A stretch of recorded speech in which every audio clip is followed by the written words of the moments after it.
नमः शिवाय, ओम नमः शिवाय, ओम नमः शिवाय। कर्पूरगौरं करुणावतारं संसारसारं भुजगेन्द्रहारं सदा वसन्तं हृदयादिविन्भवं भवानी सहितं नमामि। ओम नमः शिवाय, ओम नमः शिवाय, ओम नमः शिवाय, ओम नमः शिवाय।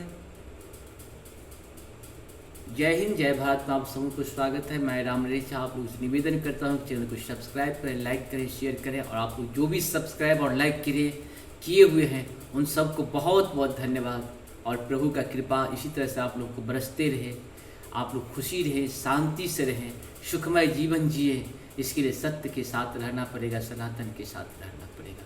जितना हम लोग सत्य के साथ रहेंगे, सनातन के साथ रहेंगे, उतना ही जीवन मानसिक, शारीरिक, आर्थिक 3 प्रकार से सुख हम लोगों को मिलता है। जीवन भगवान का दिया हुआ है, हम लोग का इसमें कहीं कोई योगदान नहीं। हम लोग तो एक आत्मा है, भगवान जिस शरीर में प्रवेश करवा देते हैं हम लोग प्रवेश कर जाते हैं।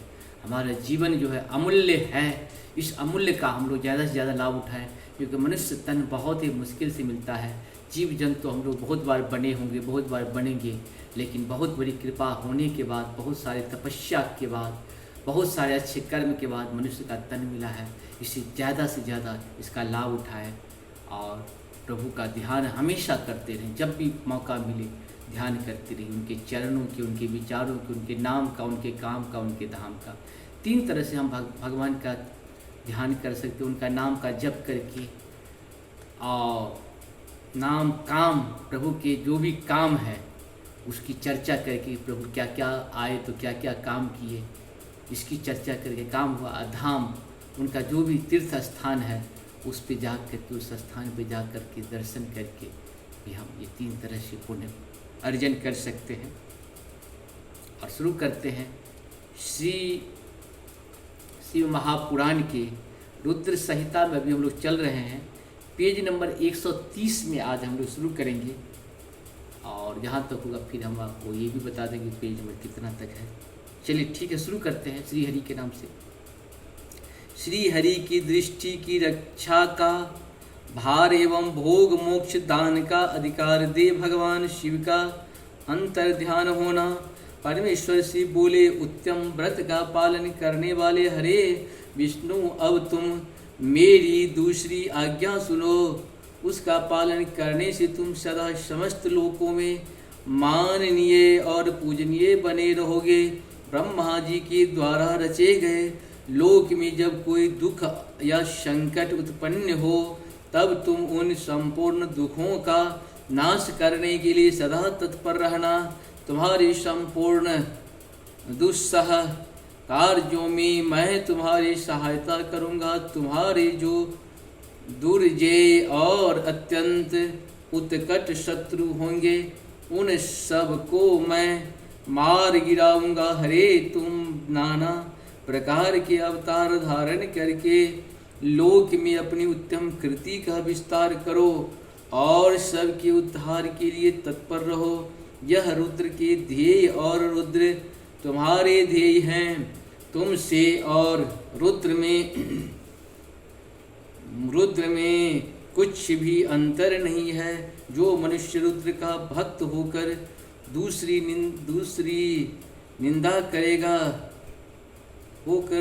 निंदा करेगा उसका सारा पुण्य तत्काल भस्म हो जाएगा। पुरुषोत्तम विष्णु तुमसे द्वेष करने के कारण मेरी आज्ञा से उसको नरक में गिरना पड़ेगा। यह बात सत्य है, इसमें संशय नहीं है।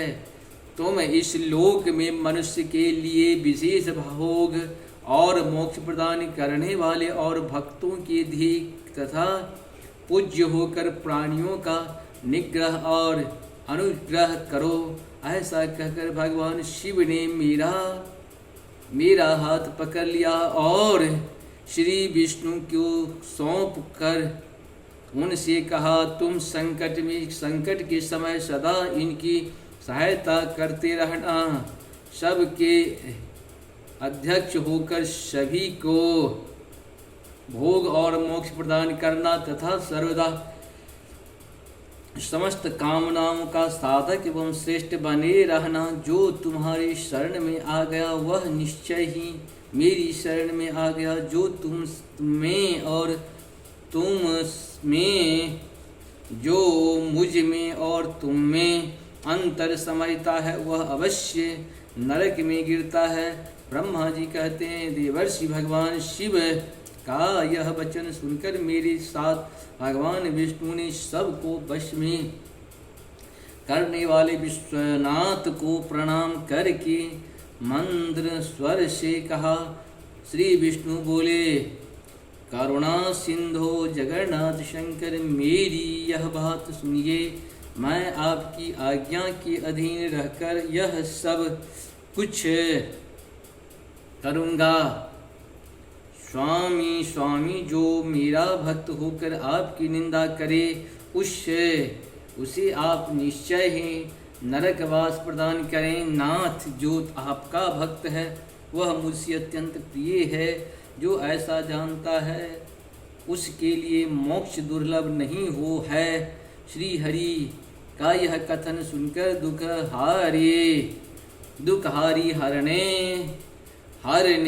ने उनकी बात का अनुमोदन किया और नाना प्रकार के धर्मों का उपदेश देकर हम दोनों के हित की इच्छा से हमें अनेक प्रकार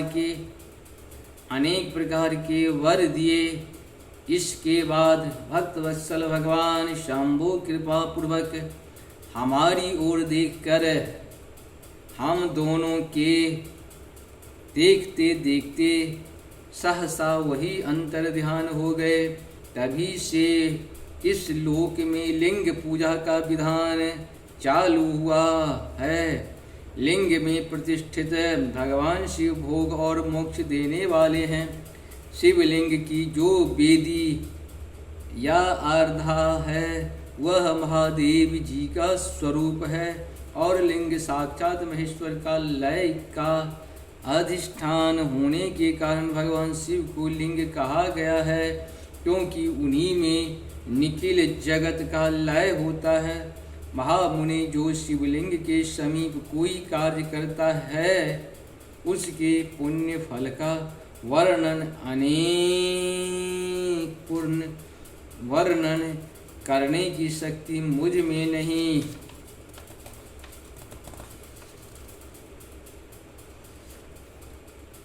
इस प्रकार से निश्चय और हम पढ़ लेते हैं।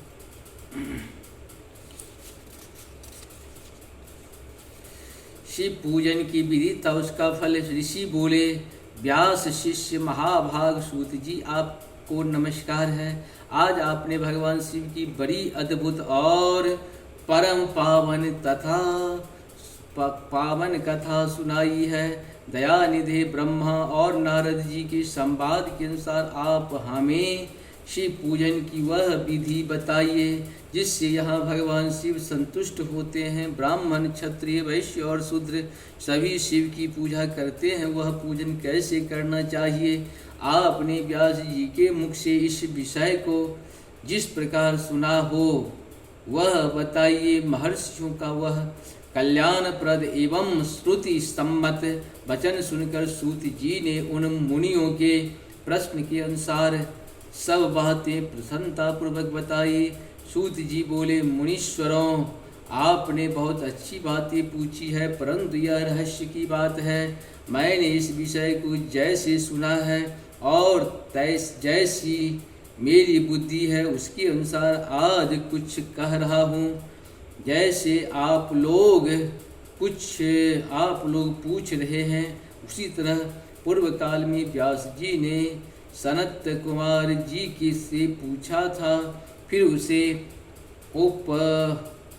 उपमन्यु जी ने भी सुना था। व्यास जी ने शिव पूजन आदि जो भी विषय सुना था उसे सुनकर उन्होंने लोकहित की कामना से मुझे पढ़ा दिया था। इसी विषय को भगवान श्री कृष्ण ने महात्म उपमन्यु से सुना था। पूर्व काल में ब्रह्मा जी ने नारद जी से इस विषय में जो कुछ कहा था वह इस समय में कहूँगा। ब्रह्मा जी ने कहा, नारद, मैं संक्षेप में लिंग पूजन की विधि बता रहा हूँ, सुनो। जैसा पहले कहा गया है वैसा ही भगवान शंकर सुखमय, निर्मल एवं सनातन अरूप है, उसका उत्तम भक्ति भाव से पूजन करें। इसमें समस्त मनोवांछित फलों की प्राप्ति होगी। दरिद्रता का रोग, दुख एवं शत्रु जनित अभी तक रहते हैं। जब तक मनुष्य भगवान शिव पूजन नहीं करता, भगवान शिव की पूजा होते ही सारे दुख विलीन हो जाते हैं और समस्त सुखों की प्राप्ति हो जाती है। तत्पश्चात समय आने पर उपासक की मुक्ति भी होती है, जो मानव शरीर का आश्रय लेकर मुख्यतया संतान सुख की कामना करता है, उसे चाहिए कि वह संपूर्ण कार्यों और मनोरथों के साधक महादेव जी की पूजा करे। ब्राह्मण, क्षत्रिय, वैश्य और शूद्र भी संपूर्ण कामनाओं और प्रयोजनों की सिद्धि के लिए क्रम से विधि के अनुसार भगवान शंकर की पूजा करें। प्रातः काल बाह्य मुहूर्त में उठकर गुरु तथा शिव का स्मरण करके तीर्थों का चिंतन एवं भगवान शिव का ध्यान करें। फिर मेरा देवताओं का और मुनि आदि का भी स्मरण चिंतन करके स्तोत्र पाठ पूर्वक गंभीर शरीर स्तोत्र पाठ पूर्वक शंकर जी का विधि पूर्वक नाम लें।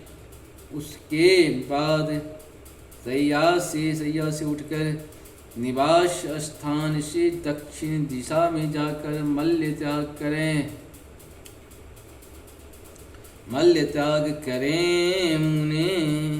मुनि एकांत में मलोत्सर्ग करना चाहिए। उससे शुद्ध होने के लिए जो विधि मैंने सुने रखी है उसकी आज कहता हूँ। मन को एकाग्र करके सुनो। ब्राह्मण गुर्दा की शक्ति के लिए उसमें 5 बार शुद्ध मिट्टी का लेप करें और धोएं। क्षत्रिय 4 बार, अवैश्य 3 बार और शूद्र 2 बार। वैदिक गुर्दा की शुद्धि के लिए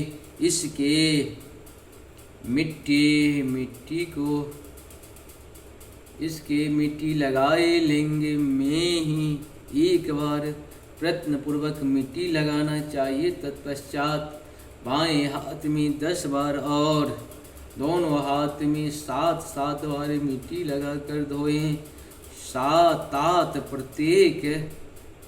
प्रत्येक पैर में 3 बार मिट्टी लगाएं। फिर दोनों हाथों में भी मिट्टी लगाकर धोए। स्त्रियों को शूद्र की ही भांति अच्छी तरह मिट्टी लगानी चाहिए तथा पैर धोकर पूर्ववत शुद्ध मिट्टी लें और उसे लगाकर दांत साफ करें।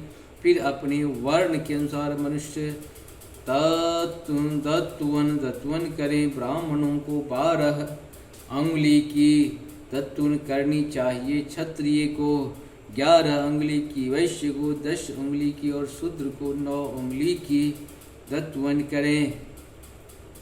यह सदुअन का मान बताया गया है। मुनि स्मृति के अनुसार काल दोष का विचार करके ही दत्वन करें या त्याग दें। तात षष्ठी प्रतिपदा अमावास्या नवमी व्रत का दिन सूर्यास्त का समय रविवार एवं श्राप दिवस ये दंत धानन के लिए वर्णित है। इनमें दत्वन नहीं करनी चाहिए। दत्वन के पश्चात तीर्थ जलाशय आदि में जाकर विधि पूर्वक स्नान करना चाहिए। विशेष देश काल आने पर मंत्रोच्चारण पूर्वक स्नान करना चाहिए। स्नान के पश्चात आप पहले आचमन करके वह धुला हुआ वस्त्र धारण करें। फिर सुंदर एकांत स्थल में बैठकर संध्या विधि का भिन्न प्रकार 9 कलश स्थापित करें।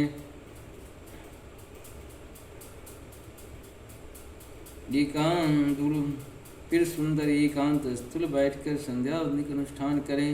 यथा योग्य संध्या विधि का पालन करके पूजा का कार्य आरंभ करें। इस प्रकार से हम लोग का यहाँ पे पूर्ण हुआ। आप सबों को बहुत बहुत धन्यवाद है। ये हम लोगों का चल रहा है रुद्र संहिता, श्रीमद् शिव पुराण, महापुराण, अमर पुराण, अविनाशी पुराण, अनंत पुराण। आप सबों को बहुत बहुत धन्यवाद। जय हो जय हो जय हो। भजु मन राम चरण सुखदाई, भजु मन राम चरण सुखदाई, भजु मन राम चरण सुखदाई। जय चरणन की चरण पादुका, भरत लियो लिब नाही। भजु मन राम चरण सुखदाई, भजु मन राम चरण सुखदाई।